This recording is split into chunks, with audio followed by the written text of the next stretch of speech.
Well, how much of this tournament is a distraction from all the football talk, especially, you know, the quarterback getting hurt? So how big of, you know? Well, this tournament doesn't have much to do with that, obviously. So I'm excited to be here to represent Bruce. Bruce is a good friend. I got to go over last night, see several guys I coached in the NFL with. Saw Tom Moore, a guy that was coached when I played, and he's coached Peyton Manning for a long time. And Keith Armstrong, who's one of the best special teams coaches in the country. I get to go visit with him and see him last night. And to know they're doing this event and giving back their time for this charity, it makes it really easy for me to do it. But it's a good getaway from all the grind that's about to start and all of us actually talking. Yeah, the grind never stops, like actually. So as long as you have this little piece of equipment on you, the grind never stops. This is the traveling office.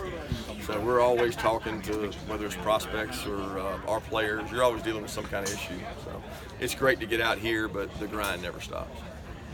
Bruce said he was out at your practice. I'm not sure he said spring or summer or whenever. Do you pick his brain now that he has a little more free time? Oh, absolutely. We've tried to reach out to Bruce for many years. Actually, Bruce was going to come in and be with us for a while when he thought he wasn't going to coach, and then he got a head job. The next thing you knew, he's NFL Coach of the Year and one of the best in the business. And having him at the lake, along with a lot of other coaches that live here at the lake, it's a great resource for us because most of the time they want to get away from the monotony of the lake or just playing golf, and they'll come up and watch practice. So that's a big help for us to get a second set of eyes.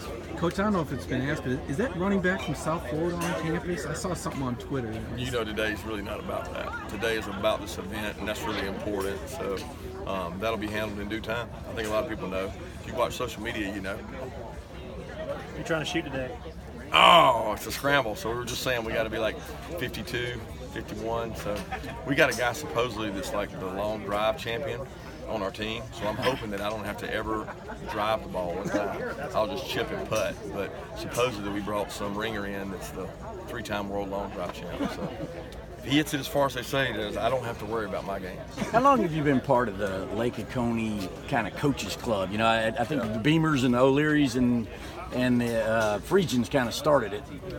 I would say, I can't remember what year we bought over here. I would say about 8 or 9 years. I think we've had our lake house around 8 years, maybe 9, including the year we bought the lot. But somewhere in the middle of the time I was in Tuscaloosa, we joined in. I actually came down here all through college. So 94 to 98, I had a good friend that lived down here, and we came here in college and got to hang out and be around. It was really young then, and I always liked it and enjoyed it. So I thought it would be a great place if I ever had the opportunity to join. And we were fortunate to do it, and it's been great being part of the community. It's very laid back here at the lake.